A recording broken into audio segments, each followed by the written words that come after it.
Наш эфир продолжает выпуск новостей. В студии Сергей Михедов. Здравствуйте. И вот главные темы выпуска. Традиционных майских парадов и народных гуляний в Якутии не будет, как рекомендуют отмечать 1 и 9 мая в этом году. Жительница Нерюнгри стала жертвой лжесотрудников банка и лишилась более 1,5 миллиона рублей. Расскажем, как это произошло. Стартовал международный турнир по вольной борьбе имени Романа Дмитриева. К памятнику первого олимпийского чемпиона из Якутии возложили цветы. В Якутии майские праздники в традиционном формате отменены. Связано это со сложной эпидобстановкой в регионе. Об этом сообщил глава республики А.С.Н. Николаев на совещании оперативного штаба. Так, празднование 1 и 9 мая в привычном формате в этом году не будет. Майские мероприятия пройдут с максимальным применением дистанционных технологий. Праздничные фейерверки также отменены. При вручении и доставке ветеранам подарков привлекут прошедших вакцинацию волонтеров. Руководству Якутска на родительский день, который в этом году выпадает на 11 мая, поручено обеспечить графики движения общественного транспорта, организовать стоянки для машин и соблюдение дистанцирования на кладбищах. Водоканал завершил подготовку к пропуску паводковых вод. Об этом руководитель компании Анатолий Каджагасов сообщил на пресс-конференции. Так, на сегодняшний день водоканал уже подготовил реагенты, необходимые для очистки вод, провел ревизию оборудования и плановое обучение персонала на случай внештатных ситуаций. Кроме того, в этом году свою работу во время паводка начнет реконструированная водоочистная станция в селе Верхневилюйск. Однако, по словам гендиректора компании, предварительные пробы воды в реке Вилюй показали высокую степень загрязнения в сравнении с Леной. Поэтому пока говорить о каких-либо прогнозах компании по пропуску паводка в Верхневилюйске водоканал не решается. Мы готовы помочь и в техническом плане, и советом, провести вот эту кампанию, наконец, чтобы потребитель не страдал от того, что сети у нас в таком не очень хорошем состоянии. И, конечно же, у каждого хозяина сетей должна быть программа по планомерной замене своих устаревших собственных сетей. По маршруту Якутск-Нижний Бестях с 30 апреля начнут курсировать скоростные суда Ленатурфлота. В паводковый сезон будет действовать социальный тариф 1000 рублей, а во время навигации 500 рублей.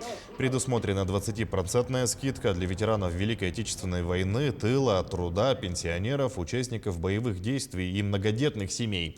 Действует программа лояльности «Свои» от Алмаз-Эргиенбанка. Нерюнгринцы продолжают становиться жертвами мошенников. Только за прошедшую неделю в районе зафиксировано 3 случая мошенничества. В одном из них после разговора с лжесотрудником банка жительница Нерюнгри лишилась более 1,5 миллиона рублей. Продолжит Екатерина Павлова. 24 апреля в 6 часу вечера мне был звонок, где представились со службой безопасности, сказали, что с моих банковских карт пытаются снять денежные средства. Звонивший лжесотрудник банка убедил женщину, что необходимо снять все деньги с карты и перевести на спецсчета, чтобы мошенники не смогли их похитить. Успокаивая потерпевшую, лжеспециалист сказал, что будет создан новый счет на ее имя, куда будут переведены ее деньги. Попросил пройти к банкомату и перевести всю сумму на номера счетов, которые он продиктует.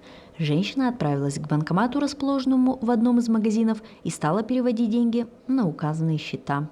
При этом к женщине подошел охранник магазина и попытался ее остановить, сказав, что ей звонят мошенники, но женщину это не остановило, и она продолжила осуществлять переводы. Когда заявительница выполнила все действия, аферист не остановился и продолжил вводить ее в заблуждение. Сообщил, что на ее имя оформили кредит, и чтобы его аннулировать, необходимо самой оформить данную заявку и перевести деньги на указанные счета.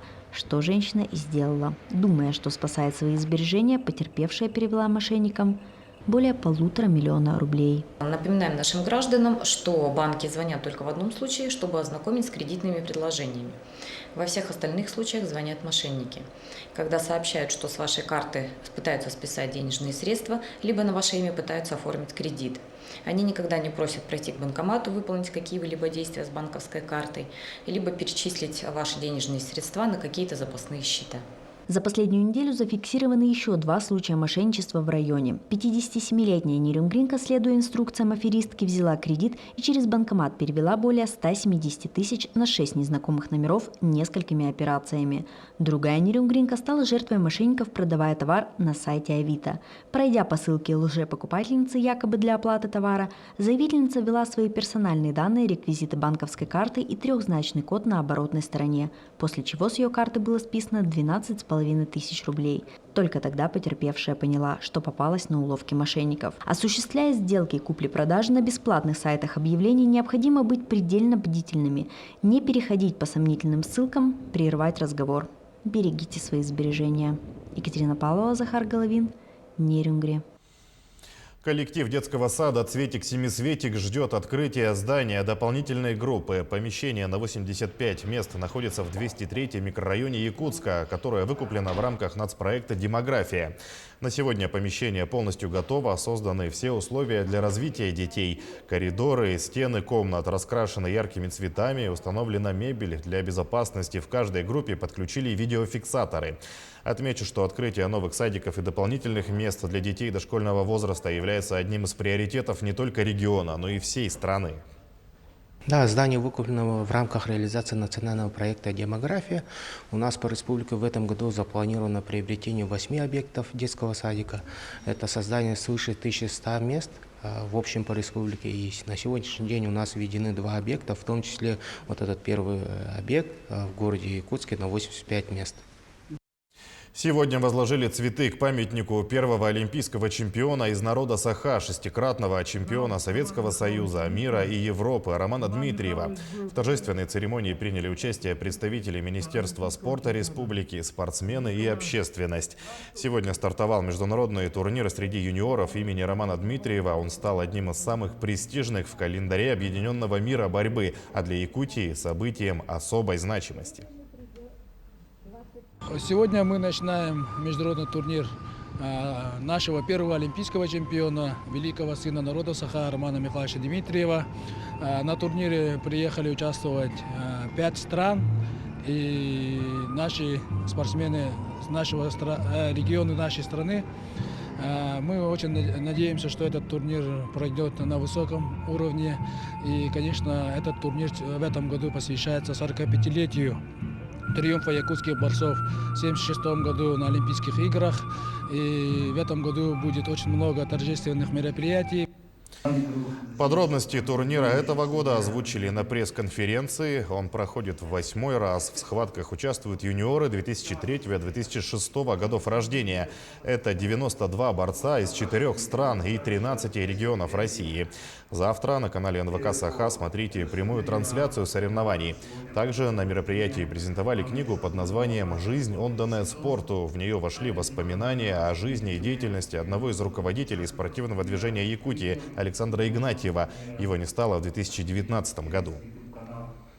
Долгое время руководил он школой высшего спортивного мастерства, потом Центр спортивной подготовки. Александр Афанасьевич Игнатьев. Прекрасно весь наш народ знает, как он руководил, как он организовывал мероприятия, а также продвигал наших спортсменов на высший ступень всех видов спорта, на высший ступень Олимпа, мира и Европы. У православных христиан сегодня Великий Чистый Четверг. Весь день в Преображенской церкви прихожане слушают божественную литургию и долгую вечернюю службу. О чинопоследовании, истории и традициях этого дня в материале Виктории Федоровой. Уникальное событие 4-го дня Страстной недели – это чин омовения ног. Во время божественной литургии вспоминают евангельские события, произошедшие в четверг. Первое и главное из которых – это омовение Христом ног своим ученикам. Почитая это событие, владыка Роман омывает ноги 12 священникам. Такое чинопоследование означает смирение Христа, его любви и уважение к своим помощникам. Но это еще очень назидательно для каждого из нас, чтобы мы все помнили, что многие из нас трудятся на каких-то ответственных, может быть, должностях. Да? У нас наверняка у многих есть подчиненные, может быть, кто-то из нас глава семейства. Да?